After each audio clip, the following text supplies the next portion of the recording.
नमस्कार दोस्तों, आज हमारा दूसरा क्लास है जिसमें आज हम बताने वाले हैं आपको ड्रॉ टूल्स में लाइन कमांड के बारे में।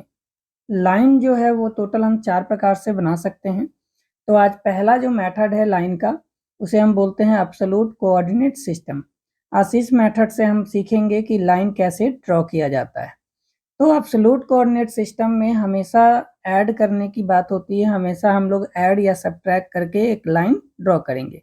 तो यहाँ हम एक रेक्टेंगल बनाने वाले हैं जो कि हमारा 5x3 का रेक्टेंगल होगा। तो आइए हम लोग सीखते हैं। सबसे पहले तो हमें क्या करना है, लाइन कमांड, आप यहाँ से लाइन भी ले सकते हैं जो कि आपको यहाँ पे ड्रॉ टूल के अंदर में मिल जाएगा, या फिर दूसरा तरीका है कि हम कमांड बॉक्स में L टाइप करें और इंटर करें। इस तरीके से हमारा ऑप्शन आता है स्पेसिफाई फर्स्ट पॉइंट। अब जहाँ से भी आपको लाइन बनाना स्टार्ट करना है उसका एक कोऑर्डिनेट लेना होगा। तो कोऑर्डिनेट लेने के लिए हम यहाँ पे करते हैं 3,4, यानी कि हम कुछ भी कोऑर्डिनेट ले सकते हैं। x का वैल्यू यहाँ 3 है और y का वैल्यू यहाँ पे 4 है। जैसे ही हम इंटर करेंगे एक कोऑर्डिनेट पॉइंट इसका मिल जाएगा। जैसा कि आप देख पा रहे हैं यहाँ पे ये इसका कोऑर्डिनेट पॉइंट मिल चुका है। अब इसके बाद हम क्या करेंगे, एक लेंथ लाइन जो है वो 5 लेंथ का हम ड्रॉ करने वाले हैं जो कि x के पोजीशन में होगा। तो इसके लिए हमें क्या करना है, जो भी पहले से x का वैल्यू दिया हुआ है उस वैल्यू में हम आगे चल के उसको ऐड करेंगे। तो पहले से x का वैल्यू जो 3 है, हमें 5 का लेंथ लेना है, तो उसमें हम 5 ऐड कर देंगे, यानी कि ये टोटल मिला करके x का वैल्यू हो जाएगा 8। पहला वैल्यू हमेशा याद रखेंगे वो x का होता है और दूसरा वैल्यू y का होता है। जब भी हमें लाइन ड्रॉ करना होगा तो वो दोनों वैल्यू हमको पुट करना होगा। तो यहाँ पे कॉमा लिख करके, अब y में हमें नहीं भरना है तो इसलिए y का वैल्यू हमारा 4 का 4 रह जाएगा। अब इंटर प्रेस करेंगे, ये हमारा एक लाइन 5 का बन चुका है। अब इसी तरीके से हम लोग थोड़ा सा और आगे बढ़ेंगे। इसमें अब हमें ऊपर की तरफ एक लाइन लेना है जो कि 3 लेंथ का होगा। तो हम यहाँ पे कमांड में जो पहले से 8,4 लिखा हुआ है, अब हम क्या करेंगे, x का वैल्यू सेम रखेंगे क्योंकि 8 के वैल्यू जो x का वैल्यू है उसमें अभी हमें भरना नहीं है। अब हमें भरना है y के वैल्यू में। तो y का जो वैल्यू है यहाँ पे पहले से 4 था, अब हमें 3 लेंथ का लाइन बनाना है, इसलिए y वाले वैल्यू में हम ऐड करेंगे। तो 4 अब प्लस 3 टोटल मिला करके 7 वैल्यू हो जाएगा, इसलिए यहाँ पे हम वैल्यू करेंगे 7 पुट और इंटर प्रेस करेंगे। जैसे ही इंटर प्रेस किए तो यहाँ पे हमारा जो है लाइन ऑटोमेटिक y के डायरेक्शन में बन चुका है। अब इसी तरीके से हमें पीछे आना है और यहाँ पे x का वैल्यू इधर से हमारा कम होने वाला है। तो अब हम क्या करेंगे कि फिर से 5 लेंथ का लाइन हम बैक की तरफ बनाना चाह रहे हैं। तो यहाँ पे जो वैल्यू आपका आगे बढ़ा था तो पीछे आएगा तो वो वैल्यू घटेगा। तो x का वैल्यू यहाँ पे 8 था, अब उस वैल्यू को अगर हम कम कर दे 5 से तो हमारे पास जो बचेगा वो फिर से वैल्यू बचेगा 3। तो 3 वैल्यू x का देंगे और कॉमा y का वैल्यू जैसा था वैसा ही, क्योंकि उसी के पैरेलल बनाना है इसलिए, तो 7 का 7 रहेगा। अब इंटर प्रेस करेंगे, ये ऑटोमेटिक हमारा बन गया। अब नीचे की तरफ आना है जो कि हमारा y का वैल्यू घटेगा दूसरा वैल्यू। तो दूसरा वैल्यू जो है वो 7 दिया हुआ है। अब हम क्या करेंगे, पहले x का वैल्यू पुट करेंगे, कॉमा लगाएंगे और यहाँ पे हम लोग क्या करेंगे, फिर से 3 से हमारा वैल्यू जो है कमेगा, तो बच जाएगा मेरे पास 4 का वैल्यू। 4 लिखेंगे, इंटर करेंगे, ये हमारा रेक्टेंगल बनके तैयार हो चुका है। अब हम लोग चेक कर लेते हैं, इंटर करने के बाद कमांड से हम बाहर हो जाएंगे।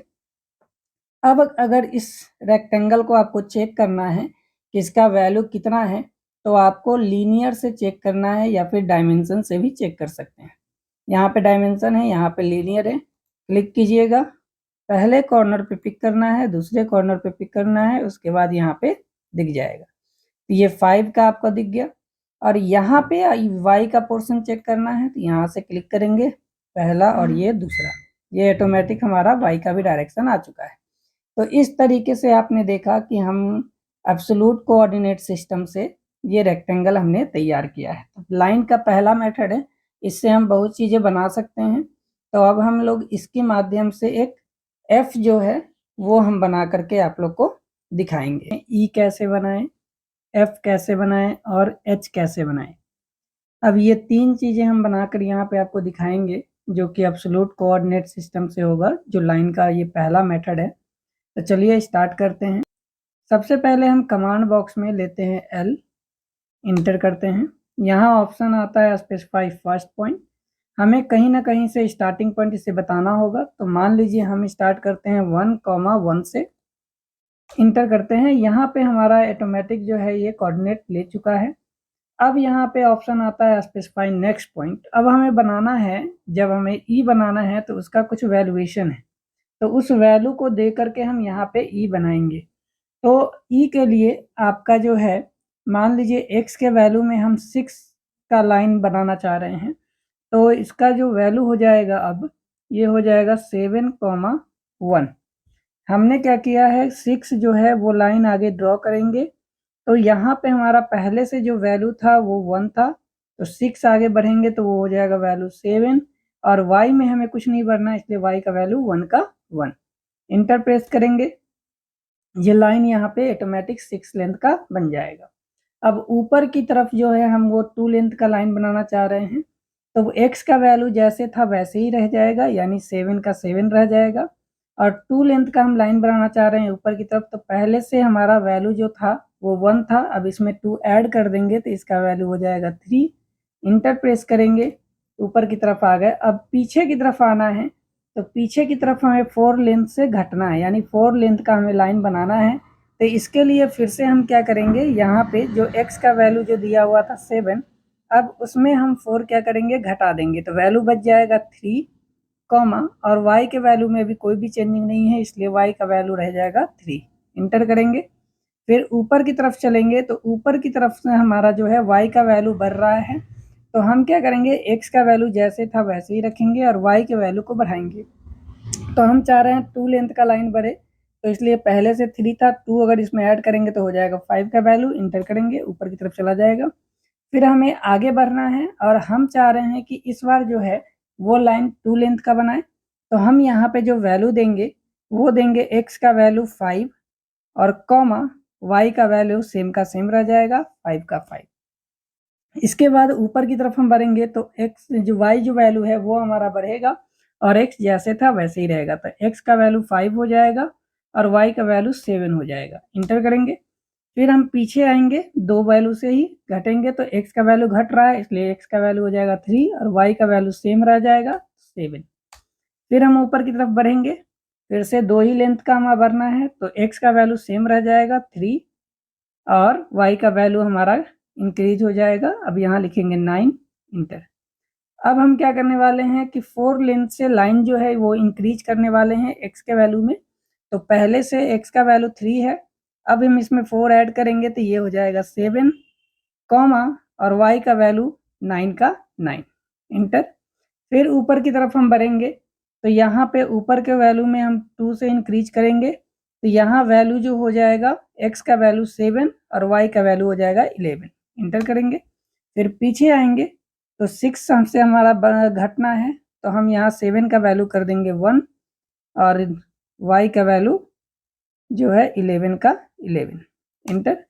अब नीचे सीधे आ जाएंगे, जो कि हमें लास्टली यहाँ पे पहुँचाना है, तो इसके लिए सीधा कमांड हम लिखेंगे 1,1, या फिर हम डायरेक्ट चाहे तो यहाँ से क्लोज भी कर सकते हैं, क्योंकि क्लोज का ऑप्शन दिया हुआ है, तो ये डायरेक्ट जहाँ से स्टार्टिंग हुआ था वहाँ पे ये जाके मिल जाएगा। ये ऑटोमेटिक यहाँ पे हमारा क्रिएट हो चुका है। इंटर करेंगे कमांड से बाहर, तो इस प्रकार से एक परफेक्ट ई जो है हमने यहाँ पे तैयार किया है। अब जो है हम एफ बना करके आपको दिखाते हैं कि एफ कैसे बनाया जाए। कमांड में लिखेंगे एल, इंटर करेंगे, स्टार्टिंग पॉइंट पूछेगा, तो यहाँ पे हम लोग स्टार्टिंग पॉइंट देते हैं यहाँ पे 10,1। ये हम एक कोऑर्डिनेट जो है डिफाइन कर लिए हैं, ये हमारा 10,1 आ चुका है, यानी x का वैल्यू 10 है, y का वैल्यू 1 है। अब हम लोग क्या करेंगे, यहाँ पे 2 लेंथ में जो है हम लोग लाइन स्टार्ट करेंगे, तो यहाँ पे x का वैल्यू लिखेंगे 12 और कॉमा y का वैल्यू हो जाएगा 1। फिर ऊपर की तरफ बढ़ेंगे, तो यहाँ पे ऊपर के वैल्यू में 4 से हम इंक्रीज करेंगे, तो x का वैल्यू हो जाएगा 12 और y का वैल्यू हो जाएगा 5। फिर हम लोग क्या करेंगे, x के वैल्यू में बढ़ेंगे, तो इस बार x का वैल्यू 14 देंगे, कॉमा, और y का वैल्यू सेम का सेम यानी 5। फिर हम लोग ऊपर की तरफ चलेंगे, तो इसमें इस बार x का वैल्यू सेम रहेगा और y का वैल्यू 2 से इंक्रीज करेंगे तो ये हो जाएगा 7। फिर हम लोग पीछे आएंगे तो जैसे ही हमें 2 से घटना है तो यहाँ पहले 14 था, 2 हटाएंगे तो इसमें बच जाएगा 12 x का वैल्यू और y का वैल्यू सेम रह जाएगा। फिर ऊपर बढ़ेंगे तो ऊपर y का वैल्यू बढ़ेगा तो x का वैल्यू सेम रह जाएगा, y का वैल्यू हो जाएगा 9। फिर हम लोग आगे बढ़ेंगे तो x के वैल्यू में इंक्रीजमेंट है, इस बार हम 4 से बढ़ेंगे तो यहाँ हो जाएगा 16 और ये कॉमा दे देंगे 9। फिर हम लोग ऊपर की तरफ बढ़ेंगे तो x का वैल्यू 16, y का वैल्यू 11। फिर हम लोग पीछे आएंगे तो इस बार हम लोग घट जाएंगे 6 कॉमा फिर हो जाएगा 11। अब यहाँ से सीधे नीचे आएंगे तो हमने बताया था यहाँ से डायरेक्ट क्लोज कर सकते हैं, इसके लिए c वैल्यू देना होगा और इंटर करेंगे, ये ऑटोमेटिक क्लोज हो जाएगा जहाँ से स्टार्ट हुआ था। तो इस तरीके से हमने f भी बनाया। अब एक और बना कर दिखा रहे हैं जिसका नाम है h। अब ये भी हम बना करके आपको दिखाते हैं इसको कैसे बनाया जाए। कमांड में लिखेंगे l, इंटर करेंगे, इसके बाद हम लोग स्टार्टिंग पॉइंट लेंगे 20,1। थोड़ा डिस्टेंस पे हमको बनाना है इसलिए ये कोऑर्डिनेट ले रहे हैं। इसके बाद हम लोग आगे बढ़ेंगे 2 तो यहाँ पे हो जाएगा x का वैल्यू 22,1। फिर ऊपर की तरफ बढ़ेंगे तो x का वैल्यू सिमिलर रहेगा और y का वैल्यू हम कर देंगे यहाँ पे 5। फिर x के डायरेक्शन में बढ़ना है तो फिर से हमारा जो हो जाएगा वैल्यू अब 24, y का वैल्यू सिमिलर रहेगा 5। फिर उसके बाद नीचे आएंगे तो नीचे आने के लिए हमारा जो है y का पोर्शन घट रहा है इसलिए 24 x का वैल्यू रह जाएगा और y का वैल्यू हो जाएगा 1। इंटर करेंगे, फिर हम लोग x के वैल्यू में बढ़ेंगे तो x के वैल्यू में 2 बढ़ने वाले हैं तो इसलिए ये हो जाएगा 26, 1। फिर ऊपर की तरफ बढ़ेंगे तो अब 10 से ऊपर बढ़ना है तो 26 हो जाएगा हमारा जो कि x का वैल्यू होगा और y का वैल्यू हो जाएगा 11। फिर हम लोग पीछे आएंगे, पीछे घटेगा तो 24 हो जाएगा 11। फिर नीचे की तरफ आएंगे जो कि हमारा 4 से घटेगा तो 24, और ये 4 घट गया तो ये बच गया 7। फिर हम लोग पीछे की तरफ आएंगे तो ये हो जाएगा 22, 7। फिर ऊपर की तरफ जाएंगे तो 22, और ये हो जाएगा 11। फिर पीछे की तरफ आएंगे तो ये हो जाएगा 20, और यहाँ पे हो जाएगा 11। अब नीचे की तरफ आएंगे फिर से C प्रेस करेंगे, ऑटोमेटिक जहाँ से स्टार्ट हुआ था वहाँ क्लोज हो जाएगा। तो इस प्रकार से आपने देखा कि हमने E, F और H ड्रॉ किया है, ये परफेक्ट रूप से बना हुआ है। तो इसी तरीके से हम लोग एब्सोल्यूट कोऑर्डिनेट सिस्टम को यूज करते हैं जो कि लाइन का पहला मेथड है। इस मेथड से हमने सीखा है कि E कैसे बनाया जाए, F कैसे बनाया जाए और H कैसे बनाया जाए। तो एब्सोल्यूट कोऑर्डिनेट सिस्टम इस प्रकार से आपका कमांड कंप्लीट होता है। अब नेक्स्ट वीडियो में हम लोग देखेंगे रिलेटिव रेक्टेंगुलर कोऑर्डिनेट सिस्टम के माध्यम से E, F और H कैसे बनाया जाए। तब तक के लिए bye bye, have a nice day.